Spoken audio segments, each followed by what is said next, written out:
У вас сильные боли при ходьбе, ощущение скованности, ощущение отечности, у вас щелчки, скрипы в суставах, ну и так далее. Все это сигналы того, что в вашем организме не хватает питательных веществ для суставов.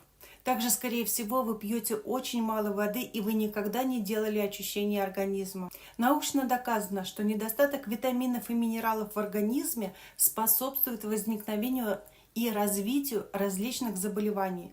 Неправильное питание, плохая экология, нехватка витаминов и антиоксидантов приводит к печальным последствиям, хроническим болезням всех систем организма, в том числе к артритам, артрозам, остеохондрозам и прочим проблемам с суставами. Более 70% всех недуг – это эхо нашего легкомысленного отношения к выбору пищи. Поэтому, кому из вас интересно, как запустить процесс восстановления суставов без уколов, таблеток и без операций самым экологичным